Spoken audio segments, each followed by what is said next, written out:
గా నేర్చుకోవాలా? అప్టాక్స్ తో మా ఉచిత లైవ్ వెబినార్లలో చేరండి. ఆల్గో ట్రేడింగ్ కేవలం 10 రూపాయల బ్రోకరేజీ అందుబాటులో ఉంది. ఇప్పుడే అకౌంట్ ఓపెన్ చేయండి. సార్ నమస్తే సార్. చారి గారు. నమస్తే అండి.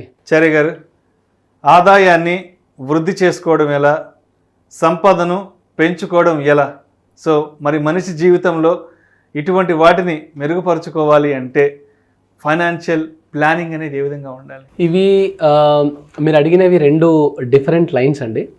బట్ అంటే అవి ఒకదాని ఇంకొకటి రావాలి. మీరు ఆదాయం పెంచుకోవడం ఎట్లా అండ్ సంపదని పెంచుకోవడం ఎట్లా రెండు అడిగారు. ఓకే, ఫస్ట్ నేను దీనికి ఆన్సర్ చేస్తాను. మన సంపద పెరగడానికి, మన సంపద పెరగకపోవడానికి కూడా మనమే కారణం. పెరగాలంటే ఏం చేయాలి, అసలు మనం ఎక్కడ మిస్టేక్ చేస్తున్నాం అనే డిస్కషన్లోకి వెళ్తే first of all we need to understand the difference between time and money. Okay, ఇది కరెక్ట్గా అర్థమైన వాళ్ళకి మీరు అడిగిన క్వశ్చన్కి ఆన్సర్ దొరికిపోతుందండి.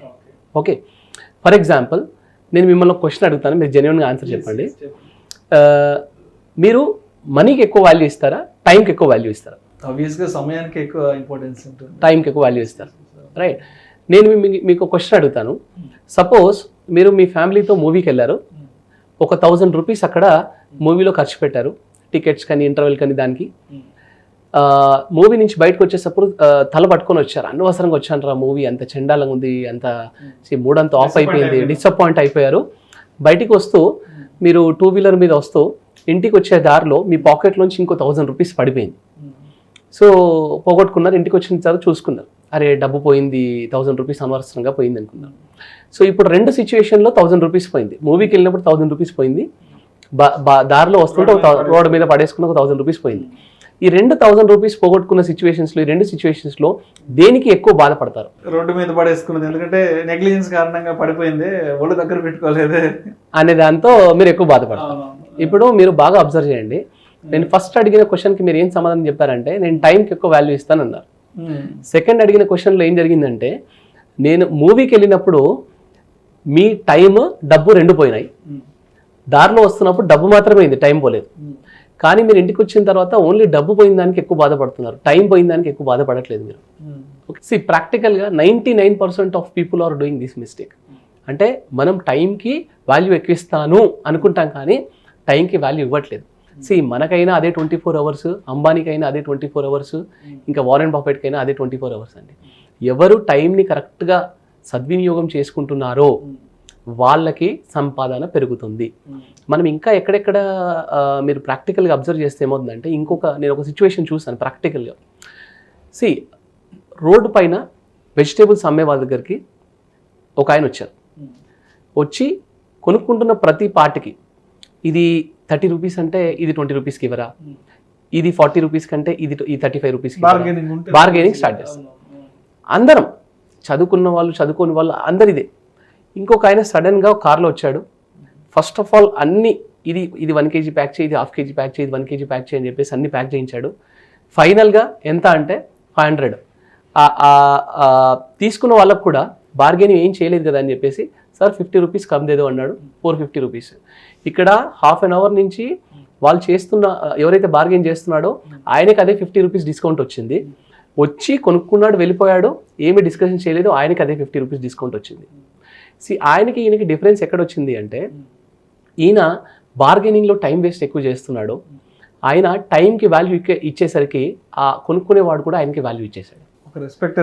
రెస్పెక్ట్ అనేది పెరుగుతుంది. ఎప్పుడైతే మనము మన సంపాదన మీద మన టైం పెడతామో, మనం ఏం చేస్తున్నామంటే 90% ఆఫ్ మన మనీని ప్రతి దగ్గర, వెజిటేబుల్స్ అనే కాదు, ఒక డాక్టర్ దగ్గరికి వెళ్ళాలనుకోండి, ఒక గూగుల్లో సెర్చ్ చేయడము, మెడికల్ షాప్కి వెళ్ళడము, మన టైం వేస్ట్ చేయడం అక్కడ. ఒకవేళ అది ఏదైనా రియాక్షన్ అయిందనుకోండి, మళ్ళీ డాక్టర్ దగ్గర వెళ్ళాల్సిందే కదా. ప్రతి దగ్గర మనకి ఇంటి పక్కన 10 రూపాయలకి ఎక్కువ దొరుకుతుందని చెప్పేసి 10 కిలోమీటర్స్ దూరం వెళ్ళి కొనుక్కుంటున్నాం. ఓకే, ఇలాంటి చిన్న చిన్న మిస్టేక్స్ మన సైకాలజీ, మన బ్రెయిన్ మీద చాలా ఎక్కువ వెయిట్ పడి మన ఇంటెలిజెన్స్ అంటారు చూసిన, మన యొక్క ఇంటెలిజెన్స్ మన వర్క్లో, ఈ ఇంటెలిజెన్స్ అంతా ఇక్కడ ఉపయోగించేసేసరికి మన వర్క్లో మన ఇంటెలిజెన్స్ తగ్గిపోతుంది. సైకలాజికల్గా మనకు తెలియదు కానీ చాలా ఎఫెక్ట్ పడుతుంది.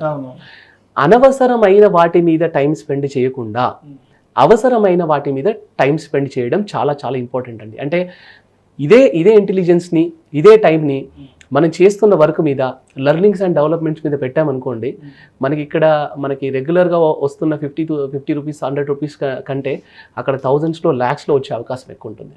So that will increase your credibility, that will increase your income, so that automatically me value increase అవుతుందండి. ఓకే, ఒక పాయింట్ గుర్తుపెట్టుకోండి విష్ణు గారు, రిచ్ పీపుల్ పూర్ పీపుల్ ఉండరు. ఎక్కడ చూసినా రిచ్ పీపుల్ పూర్ పీపుల్ అనే వాళ్ళు ఉండరు. రిచ్ థింకింగ్ పూర్ థింకింగ్ అనేది ఉంటుంది. Super. This is very very important point. So rich thinking వల్ల మనకి టైం సేవ్ అవుతుంది, ఆ టైం వల్ల మనకి సంపాదన పెరుగుతుంది. ఇప్పుడు మీరు అడిగిన ఇంకొక పాయింట్ ఏంటంటే, డబ్బు సంపాదించడం, సంపాదన పెంచుకోవడం ఒక లైన్ అయితే, ఆ వచ్చిన ఆదాయాన్ని వృద్ధి చేసుకోవడం కూడా ఇంకో లైన్. ఇది కూడా చాలా చాలా ఇంపార్టెంట్. ఓకే, సో సంపాదన పెంచుకోవడంలో టైం ఎంత ఇంపార్టెంటో, ఇక్కడ ఆదాయం వృద్ధి చేయడంలో కూడా కంప్లీట్గా టైం పెట్టకపోయినా కొంచెం టైం పెట్టినా సరే ఆ కొన్ని ఫార్ములాస్ ఫాలో అవ్వాలి వాటికి. ఓకే, ఫస్ట్ ఆఫ్ ఆల్ మన సెక్యూరిటీ. జనరల్గా మీరు సంపాదించిన డబ్బు ఎక్కడైనా సడన్గా ఖర్చు అయిపోయే అవకాశాలు ఎక్కడ ఎక్కువ ఉన్నాయి? సడన్గా ఖర్చు అయిపోయే అవకాశాలు అంటే హాస్పిటలైజ్ చాలా ఇంపార్టెంట్. ఏదైనా జరిగి హాస్పిటలైజ్ అయితే అక్కడ కోలుకోలేని దెబ్బ పడిపోతుంది కదా. ఫస్ట్ ఆఫ్ ఆల్ దానికి ఫుల్ స్టాప్ పెట్టాలి. ఏం చేయాలి?